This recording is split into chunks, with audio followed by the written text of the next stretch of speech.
designed to encourage, empower, and educate real estate professionals by sharing best practices from business leaders that are proven winners. I'm your host, Kyle Malnati, and this is Calibrate Real Estate. Broadcasting from the Mile High City, thank you for tuning in to the Calibrate Real Estate Podcast. I'm your host, Kyle Malnati, and with me today, our esteemed guest is Meredith Lane Ferguson. Say hi, Meredith. Hi. So Meredith is from a real estate family. Both of her parents were in real estate. Her husband is in real estate, and her husband and Meredith are expecting a little baby at the end of this year. So we are so excited for them. So Meredith, let's just get right into it. Let's talk about your real estate family. Your husband, Blake, is in real estate, and then both of your parents are in real estate. So I'd love to hear just kind of how this whole family thing works out and everybody's different roles in the real estate industry. I think it's really interesting. Sure. Well, my parents moved here from Atlanta about 35 years ago because Lexington was an up-and-coming city to start a small business. So they came here. My dad previously did franchise locations for fast food restaurants, and he did real estate across the country for some various restaurants. Moved to Lexington. They started Lane Consultants, which was a commercial real estate brokerage, and my mom helped him do his thing. And that ended up becoming a magazine called The Lane Report, which talked about business and economic news in the state. But that was a few years later. My parents divorced when I was 12, and my mom had always worked with my dad. And so there she was. She didn't have a job, and she needed to put food on the table. So she took her real estate license and decided to start selling houses, which she had never done before. She hit the ground running. She killed it. And she is a real estate rock star now. She's a large part in why I became a realtor. But that story, I guess, will kind of come later. Then my husband, he's in the auction world, and he started off selling horses, cars. He works for Barrett Jackson and Fasig-Tipton, which is a horse sale company. He travels all over the country selling horses, cars, and other things. And a few years ago, he got his real estate license to be able to sell property as well. He was working at a different brokerage than I was. We ended up meeting. The rest was history. And that was about 5.5 years ago. So he now works on our team. So it's the Lane team, and it's Kitty Lane, my mother. And then we have a few agents and an assistant that work on our team. And my husband, Blake, and he started the Lane Auction Group, which sells property. And then there's me and the rest of our teammates. So it's definitely a family affair. And believe it or not, like, we all get along. But whenever we have family dinners, we're like, okay, tonight we're not going to talk about real estate, but we're like 5 minutes in and we're always talking about real estate. Like, let me tell you about this client or this deal or blah. So we can't get away from it, basically. I love that, because real estate is so personal, right? And to do that with family and to have that be conversation around the dinner table, probably as you were growing up before your parents got divorced, and then also now, it's clearly, a big discussion. And I just have to say, being in Denver, being in the West, we don't have names like Kitty Lane. I mean, how cool is that? The South is real name. I know. I mean, it's just so cool. And the South has just got these great names. Even Meredith is just a really nice name. And so I think it's really, really cool that you and Blake are expecting. I'm so excited for you. My wife, Courtney, and I have 3 kids, and they're so amazing. It's a lot of work, but it is a big blessing. And so you talked about your mentor. Your mom has been a mentor to you, and you had mentioned that to me as we were preparing for the show. So let's talk about your mentor and maybe some advice that you've gotten along the way, and just kind of that story of how you started, but then also, how a mentor comes alongside someone that's new in the business and really shows them the ropes. So I'd love to hear about your mentor. Yeah, I got really lucky because my mentor was my mother, and she just has such a strong ethical background, and she's super business savvy, and she's a go-getter. She's joked around. She's like, I may not be the smartest person in the room, but I'll work harder than anybody in here. And she says that, of course, with her big Texas hair and her little black dress and her high heels. That's like her uniform. But I got into real estate because I studied broadcast journalism. That's what I went to school for. did internships all through school, moved to New York for the summer, did an internship at a cable news network, and I was all in.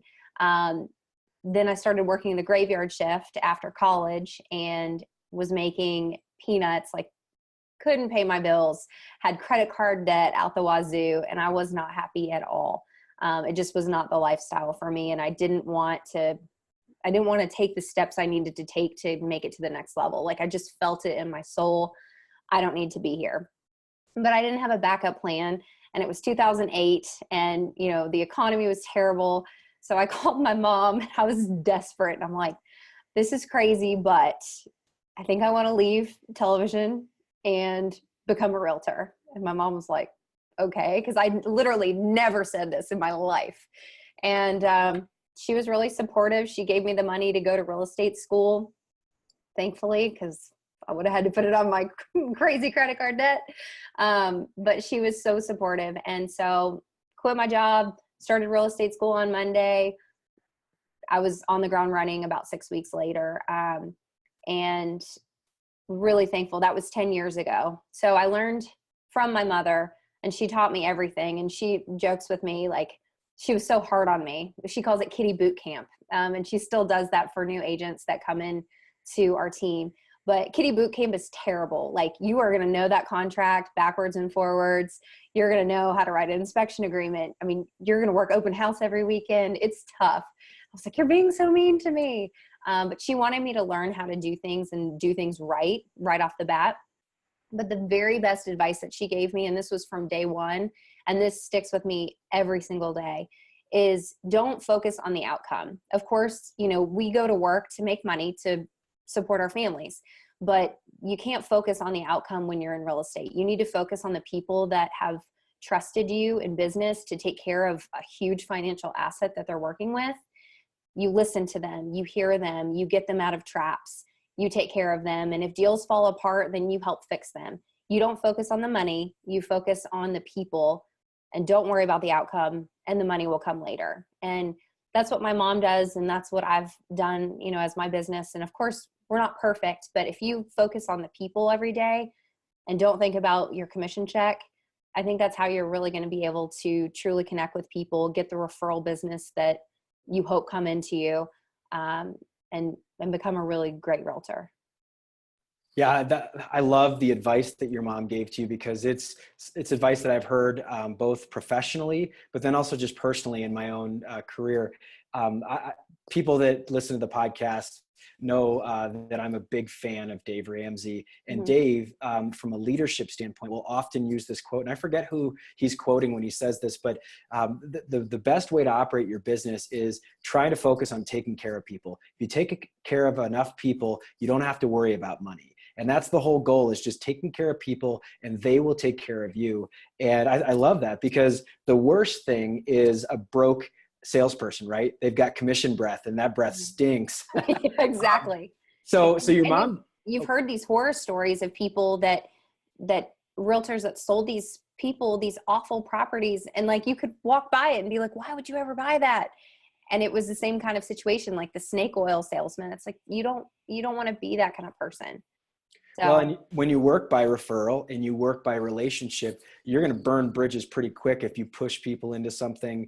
And I think one of the hardest things for us to do as real estate professionals, regardless of what type of business you're in real estate, is avoiding that trap to focus on the deal and focus on the transaction and then move on to the next thing. Because what ends up inevitably happening is, if you don't give people advice like you would want to receive it if you were on the other side of that table, what's going to end up happening is you're asserting your own objective, and it's not often the right advice. And I have had a couple of deals where I said, you know what, this doesn't feel right. And if you want to buy it, great. And I will support you and I'll help you make that happen. But I'm starting to feel like this doesn't feel like the right deal for you. And that's hard, because you're basically saying, we put a lot of work in, and we're not going to make a deal happen. They're not going to get the house or the property if they're buying investment properties. But oftentimes it ends up paying itself in spades when you do the right thing and you don't focus on the short term, but you focus on the long term. That's 100% true. And sometimes you might lose a client over it, just being honest, but I'd say that's few and far between. And it's it's not worth it. It's just not worth it to not put them first. Now, I'm not going to let you get away from Kitty Boot Camp because I got to hear more about this. So I got trained by my wife's cousin. So we're, not relatives, but definitely very close family members because it's an in-law and a cousin. So he was more like my older brother. And I worked for him as an administrative assistant. And you were at the event. You saw me speak with Matt Ritter. So Matt was like an older brother. And he's like, look, you're doing this wrong. You got to do this. You're going to only get what you put into this business. And he was like hardcore and he loved me by doing that. But there are plenty of times where I'm like, he's a total jerk. Yeah. And it wasn't because he was a jerk. It was because he was trying to give me the reality of this business is a tough business. You're going to work 60 and 70 and 80-hour weeks sometimes. So I want to hear a couple of like perfect memories. You talked about the contract review, but I want to hear some Kitty Boot Camp takeaways, if you will. Oh, so you're making me go back in the vault. This is, 10 and a half years ago. I do remember sitting on her back porch with our board's real estate contract. It's 5 pages. And she'd say section 1. And I was just supposed to rattle off what it said. And I'm like, it was really tough. She took me on a lot of appointments with her. I kind of watched how she did things. She's all about numbers and research. And I think a lot of, especially right now, this business is super saturated. And I think it's wonderful that people are coming into the business. If they've had a hankering to try real estate and, the market's been really good and they want to try it, I think that's fantastic. But a lot of people don't have the training and experience. So I think, new people that come in, if they can have someone, maybe not Kitty Boot Camp, but have somebody to kind of like lead them along the way, I think that's a lot more helpful. But she just told me, you've got to know your numbers. When you're listing a property, her opinion of the price doesn't matter. It's what do the numbers say, and working through objections, how to do a CMA. All the things that take time and practice. She sat down and she just made me do them again and again and again and again. She would give me random properties to do CMAs on that may not even be, properties that we were selling. She was really intense, and it was great because it taught me a lot, very early on. I was actually Facebook messaging with one of my first clients. Well, not one of, the very first client I ever had. Yesterday on Facebook because they live in Europe now. And we did several transactions together. And we were talking about at my very first closing, my mother came to the closing with me, and I'd worked with this couple, and they said to me, was this your first real estate transaction? And I was like, oh my gosh. I was like, was it that obvious? And they're like, well, we just figured because your mom was here, but they ended up, buying and selling with me a few more times. So it worked out fine. But Kitty Boot Camp was just really anything that you can think of in real estate that you had to do 100 times, and she would critique the crap out of you, and it was really hard, but it worked. All the lessons that you learned from your mom and then other people that are in the industry as you're a young person. And this can be relatable to someone that doesn't have a mom in real estate. It can just be someone that's a mentor. Great mentors tell it like it is. And they don't hide or sugarcoat things, because I have found you're going to figure it out one way or the other. And if you can have someone that loves you enough to tell you straightforward the way that things need to be, so that you don't have to struggle through figuring it out over a twice as long period of time, I think that's really, it's actually important. And I think as young people, especially, in your 20s, you can resent your mentor at times or feel like, man, why are they being such a jerk? But they're your guide. They're the person that is got access to information and experience that you don't have access to. And I think the quicker you get about listening to them, and you still have to make your own business, your brand, but the quicker you get about listening to them, I think the faster you have success. So it's worth it. It's worth some of the boot camp trials and tribulations. Yeah. And one more thing I would say, especially for new agents that are maybe just starting out and maybe they have a mentor, is just be a sponge. Go to any kind of classes that you can go to. Like our board has free classes all the time. Our real estate company has free classes all the time. Just take in as much information as you can. It all may not apply to what you're doing, but you might be able to take little nuggets from things. I think the worst thing that a new agent could do is be a know-it-all, because you can be in the business 10, 20, 50 years and you're still not a know-it-all, because the business changes every day. Every transaction is different. I mean, I learn new things every day, and I've got a lot of experience under my belt. So I think just being open to learning and just being a sponge for information is really helpful.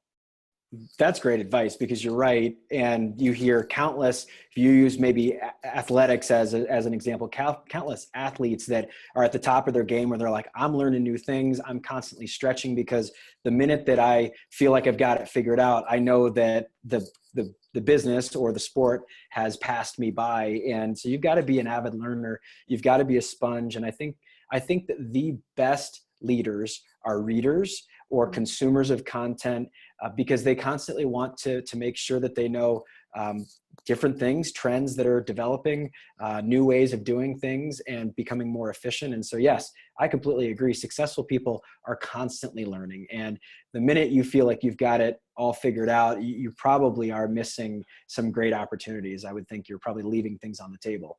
Yeah.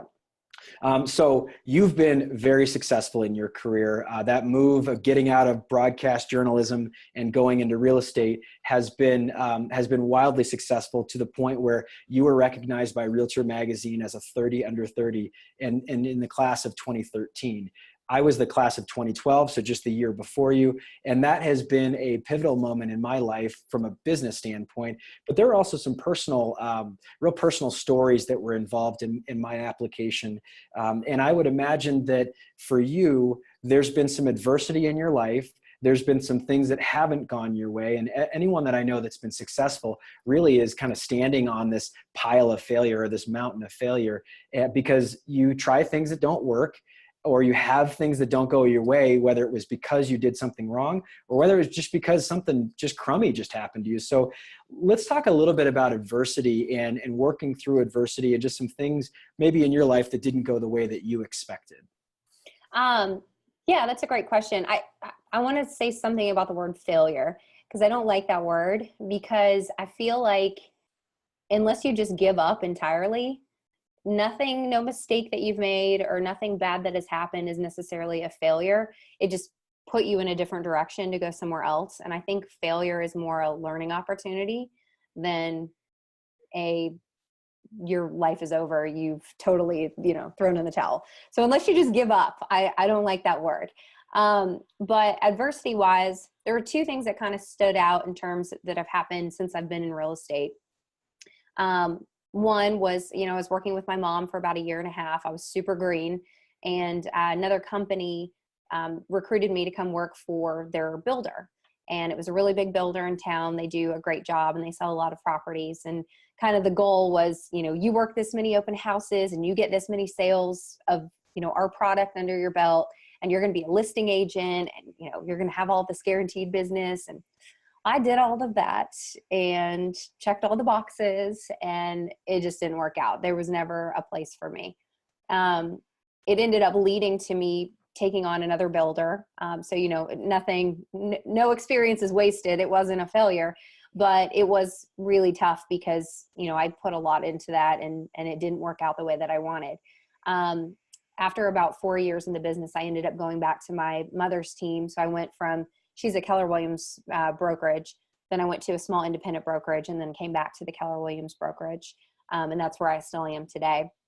But, my business has done a lot better even since then. And it's continued to grow each year, which I'm super thankful for.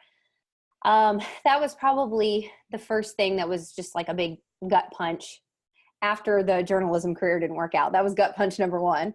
This is gut punch number two. Probably the biggest thing that I've had to overcome though, was in 2015, August 2nd, 2015. My father passed away unexpectedly.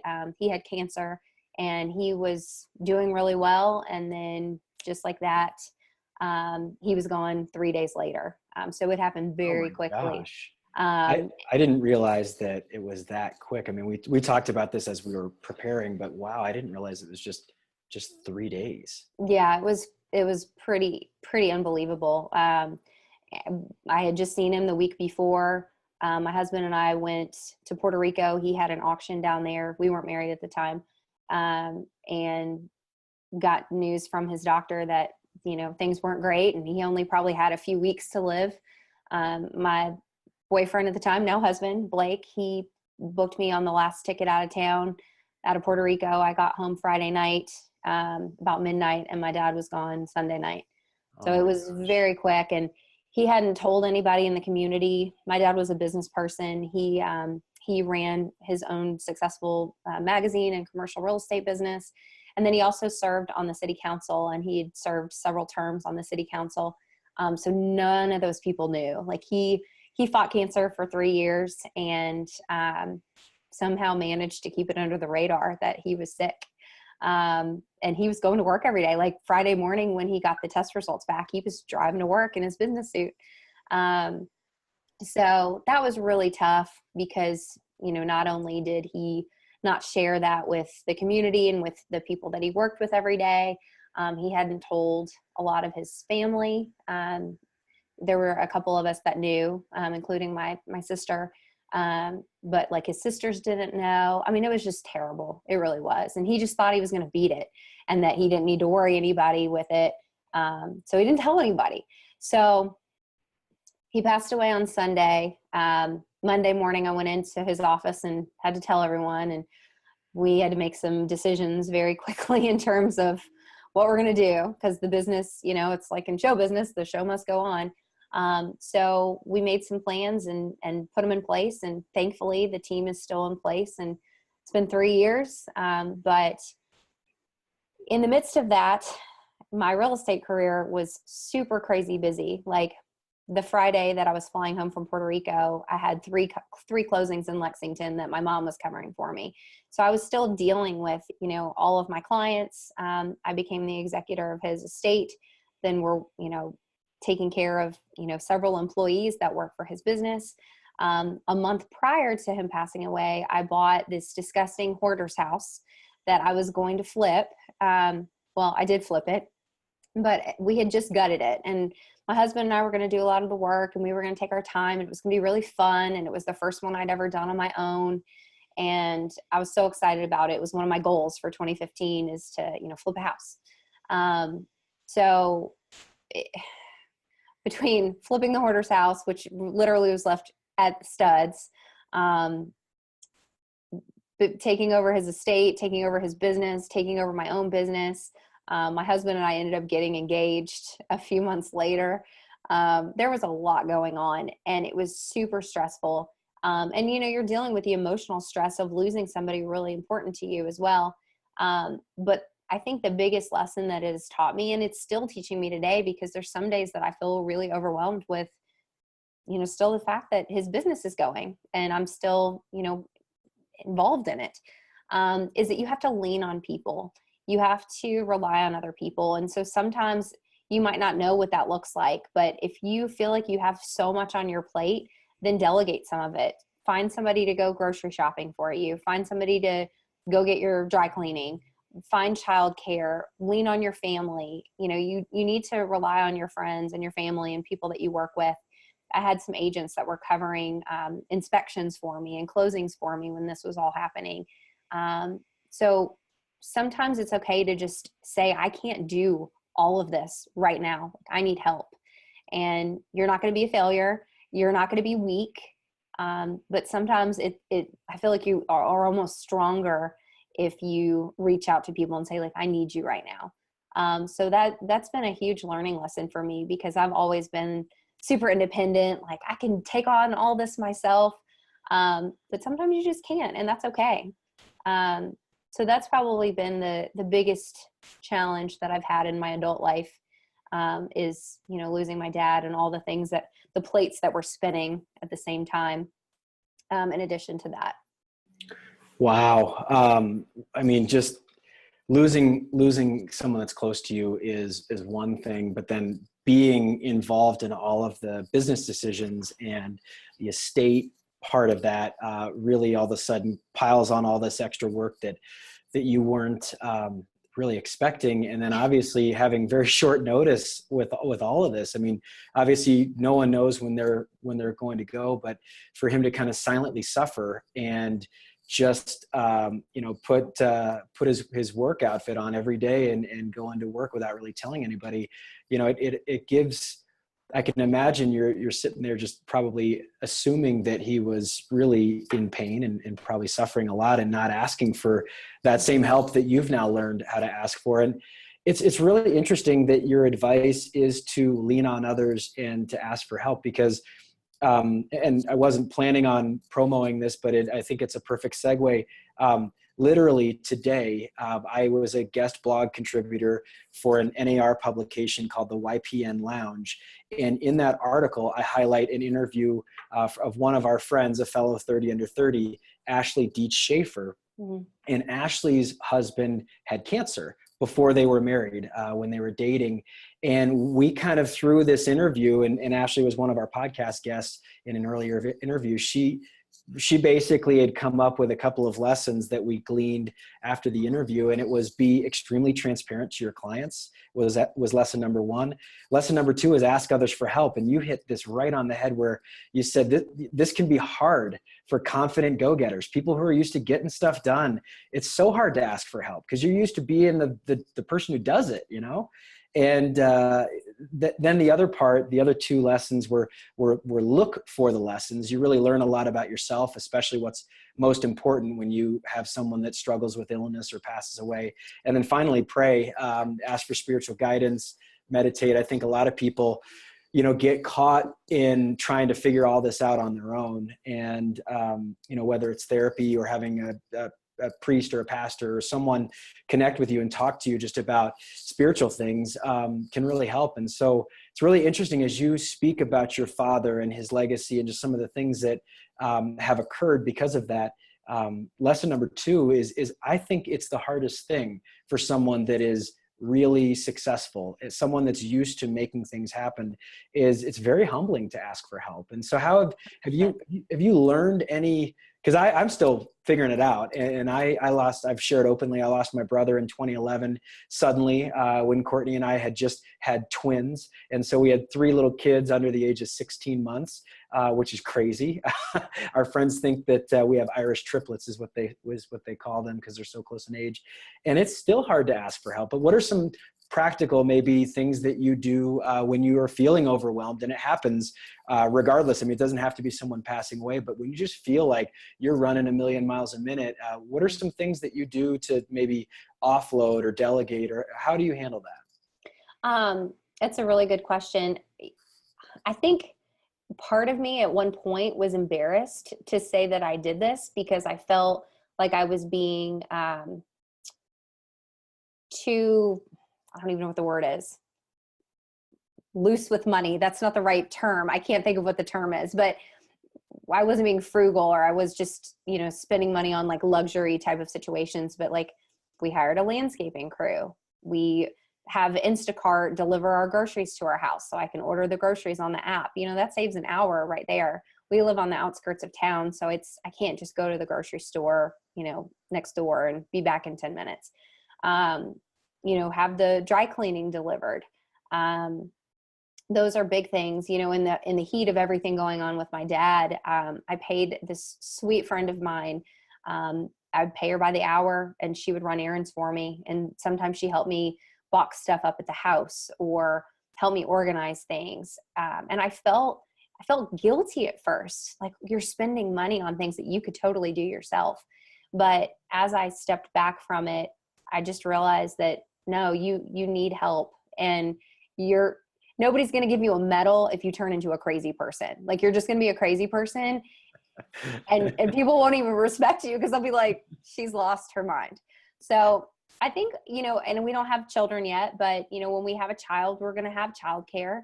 And thankfully my husband is amazing. He travels a lot for work.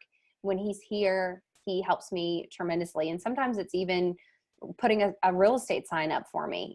It's 30 minutes that way and 30 minutes this way. And that's an hour of my day that he helps me with. So I lean on my husband a lot. Services that we can hire out that help us, maybe hiring a cleaning lady.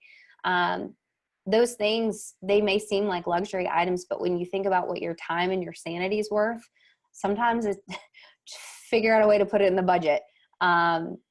because I mean, it's made a huge difference. You know, the two of the things that you mentioned were real soft spots for me. The landscaper or the, you know, yard maintenance crew. For me as a guy, I am not a handy guy. I cannot build a bench. I can't, you know, install. I have a horrible lifelong story about the first time I tried to tile a bathroom in our house, the DIY projects. That's just not me. Did somebody else come in and fix it? Oh yeah, absolutely. And I will tell you, I had to suffer through realizing that, like, I'm just not inclined. I could probably work really hard to figure it out. But the thing that I love doing is mowing the grass, because it doesn't really take a lot. I mean, you don't have to be super skilled. And obviously there are people who are better at it than others, but mowing the grass was something I started doing as a young, really before I was a teenager, probably at about 11 or 12. And that was kind of my chore as the oldest boy in the household. And having that be something that you delegate to someone else, it does feel like it's frivolous. It feels like frivolous. That was the word. yeah. So it feels that way. It feels weird. And then the housekeeper or the, you know, the person that comes in every other week and cleans the house. I mean, we don't have someone that folds for us. And I'm not saying that that's wrong. I mean, we probably should have had someone come and fold laundry for us. But I've shared this story with a lot of friends. When the twins were born, Charlotte was just 16 months old. Amelia and Henry are a month old. And our mothers, my mom and Courtney's mom, would come on a Tuesday night and Saturday night to sleep at our house, and basically just give us a night in each of those examples where we could just sleep. And they would do feedings and just, you have people rally around you, and it feels like you're incapable or incompetent. And the reality is you're just going through a storm at that time. And it's really hard to give those things up. I was, one of my previous interviews was with Rachel Maczuk, who was part of our Working Moms panel. And we talked about the housekeeper, the landscaper, and, you know, especially if you're from kind of Southern, or, you know, in her case, she's Midwest kind of country setting.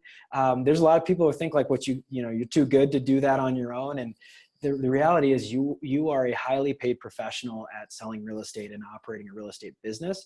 And the person who cuts the grass has a business, and you're employing them to do a job that they're better at than you.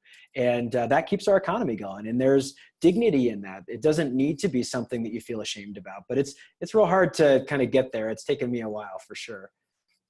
Well, our landscaping crew is amazing, and they've actually become really good friends of ours. We've sold property to them as well.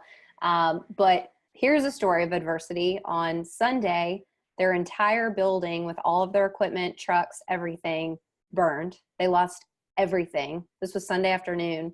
This morning, so between like 3:30 on Sunday and all day yesterday, this morning they had all of their crews out.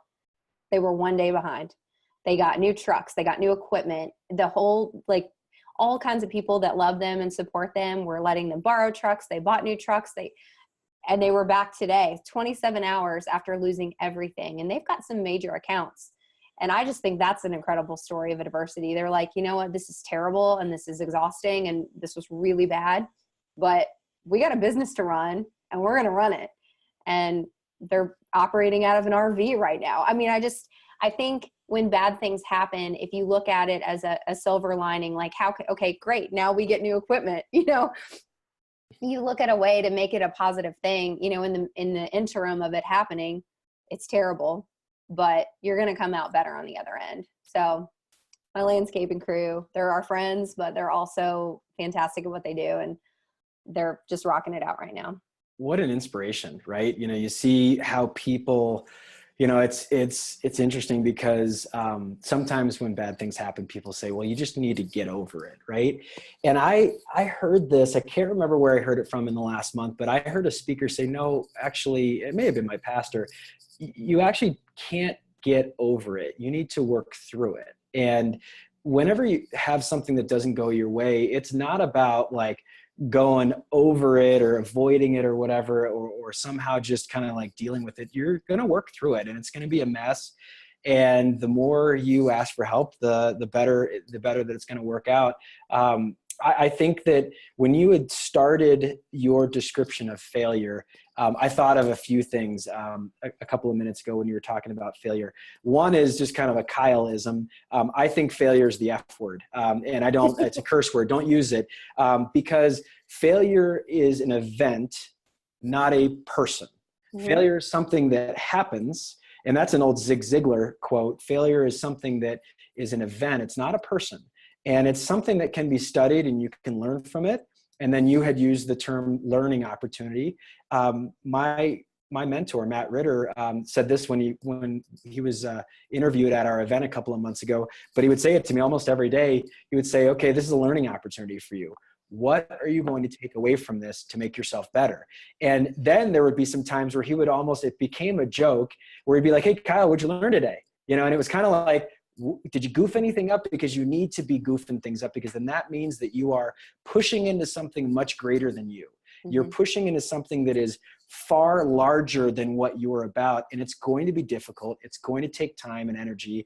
And so I love that you said that you don't like the word failure, and that also that you prefer using the word learning opportunity, because that's how I was schooled in this business as well. And I think it's great. Can I say one more thing about that? Yes. I think especially when you become a seasoned agent, you put all this pressure on yourself, or you can, that everything you have to do is perfect. But at the end of the day, we're all still human. We're going to make mistakes. So I think if you just take a little bit of the pressure off yourself and own the mistakes, if you screw up in a deal, tell the client, like, look, I made a mistake here, and this is what happened, and this is how I'm going to fix it. And sometimes that means you're going to buy a set of window blinds that got written in the contract but don't exist in the house. That happened to me a couple months ago. I mean, sometimes that stuff happens, and you own it, you fix it, and you move forward. So I think that that's really important too. You're right about that. And I've bought my fair share of laundry equipment that all of a sudden wasn't conveyed and it was supposed to. You hear people get all sorts of silly with stuff like that. It's just funny, but you're right. It's it's refreshing, right? When someone hears you say, hey, look, this didn't go the way that I planned. I made a mistake, or here's how I owned it. It ends up, people, the old phrase is the cover up is worse than the crime. Mm-hmm. And the reality is, if you fess up to something and you admit something, and it doesn't have to be like you're groveling, asking for forgiveness, but just saying like, hey, I've done this a lot and it didn't work out the way that I expected. And I'm sorry. And what can I do to make it right? All of a sudden, everything just, like there's oxygen in the room, and the client goes, okay, like, cool. We can figure out a solution for how this can go better next time. So yeah, that's a great add-on to the whole concept of learning experiences, and things are going to continue to not go right. We're human. We're meant to err. And that's the beautiful part of life, right? We just keep learning. Exactly. With the remainder of our time, and I do appreciate everything that you've given to me today, Meredith. I mean, our audience is better for hearing this discussion of, you can be successful, but still also acknowledge that things don't go your way every single time. There's this idea that I have that I enjoy asking this question to any guest that I've had on a podcast, which is this idea of Dear Younger Me. And it's, you're writing a letter to yourself or someone that that may be in their early 20s. And it's the advice you wish you knew when you were 22. So if you could be like Kitty Lane, like your mom, mentoring someone that may be just getting their start, what are some things that you would say, these lessons that are born out of these learning experiences or these learning opportunities? What's some advice that you'd give to someone in their early 20s? I think I've touched on some of it already, just in terms of taking care of people first. But I think a lot of it is just working on your database. I think, your database is your business. And that doesn't just mean that you have a list of names, phone numbers, and email addresses. It means you have relationships with these people. And a huge way that I was able to grow my business, especially I had no experience and the economy was terrible. I used Facebook a lot in the very beginning. And then as I started to establish myself a little bit, and I wasn't just some, punk 23-year-old kid, I started joining community organizations.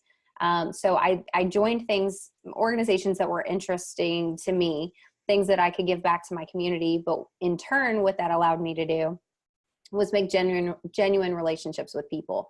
and people do business with people that they know, that they trust, and that they like. So I gave a lot of my free time to these community organizations. I still do. And I've made some really great relationships. And so I've sold some houses to these people. They've told their friends about me. And that's not why I do the community organizations, but it's just a way to get your name out there and to get to know people. And that can be church, that can be joining a soccer team or a kickball team or, a volleyball team. There's so many things that you can do in your community to get out there. And so many agents getting into the business, they just don't even know where to start. You can do open houses to pick up buyers. But to me, I would, and this is how I've really focused my business, I want to do business with people that are somewhat like-minded with me. So I want to do business with my friends and people that I like, and my friends' friends, and the people that I like's friends or their coworkers. And then that way you end up having this great business and this great sphere of people that you really like, you have genuine relationships with, and those turn into friendships as well. So I think, the database thing is really important, and start working that early. I think would go a really long way. The other stuff we kind of already touched on, so I won't repeat all of that. I love that idea of, obviously your database and continuing to fuel your contacts and staying in touch with those people intentionally. That's obviously, it's important, but the parallel that I really like that you drew to that is that database, it's not, a bunch of numbers on a page. It's not widgets within your business. Those are real people, and those are real addresses, or those are real email addresses or social media contacts that you have the ability to have real life with them, to have real personal life with them. And when you work with someone in a real estate transaction, whether it's residential or commercial or investment, that's a very big deal for that person. And they don't want to work with someone that is slimy. They want, the cliche, and it's a cliche because it exists. People want to work with someone that they know, they like, and they trust. Mm-hmm. And if you have the ability to get referrals, those are certificates of appreciation from that one client to the next client that Meredith is doing an awesome job. And so I think if you look at your database literally as a group of people, this is an audience that is waiting for you to interact with them. I think that helps me even just remember that, gosh, this is really important. It's the lifeblood of our business. This is our recruiting tool. And if people are liking what you're doing, they're going to continue to share your contact information with their friends. Exactly. Well, Meredith, congratulations to you on your upcoming new arrival here at the end of this year. I'm so excited to hear kind of all the information about your new baby, and I'm really excited for you and Blake. I would love to at some point meet Kitty Lane, someone with a name like that. I just have to meet her at some point and meet. Can we Lane. Pop her picture up on the screen? Yeah, sure. That'd be great. We'll find her headshot and put it up there. Oh yeah. And Lexington, Kentucky is a better place for your real estate team. Really, your group interacting and doing business the right way in Lexington, I think is a shining light. It's a beacon in the darkness. And I'm not trying to be cheesy there. I really mean that. When you can create a human experience for your clients where they know that you're there to protect them and be their guide, you're making the world a better place, and you really are. And I think that people that forget that, think about business as it's methodical, it's detached, it's vanilla, it's transactional, they're missing the point. This is real life. We're intersecting into someone's home, into someone's real life, and you guys are doing it with excellence. And I'm just so proud of the things that you're doing, and I'm so honored that you would be a guest on our podcast today. So thank you for that. Thank you. And yeah, I want to say, because you just kind of hit the nail on the head. The days that are incredibly stressful, the days that make you want to pull your hair out and say, I'm going to quit the business tomorrow, because we all have them. The people are why we do this. And I have so many great friends that I've met through this business that it started off as I was selling their house or we were buying one. And now I have all these really great friends. And so that, to me, sure, the money's fantastic if you work hard for it. But the relationships that we've made have been what really keeps me going when I have those really stressful days. I love it. Well, Meredith Lane Ferguson, excuse me, got to make sure I get the Lane in there. Meredith Lane Ferguson, you are a true pro. Thank you for being Thank on you. the podcast today. I got to meet you back in 2015 in Chicago on that hot, sweaty day that we were all at the NAR building doing a 30 under 30 reunion. And thank you for coming to Denver a few months ago. For all of the podcast listeners, for our podcast producer, Kayla Davis, I'd love to say thank you for being here. We're going to send a gift to you, so I'll get that in the mail. And for all my friends listening to the podcast, Meredith and I will see you around the neighborhood. Bye, everybody.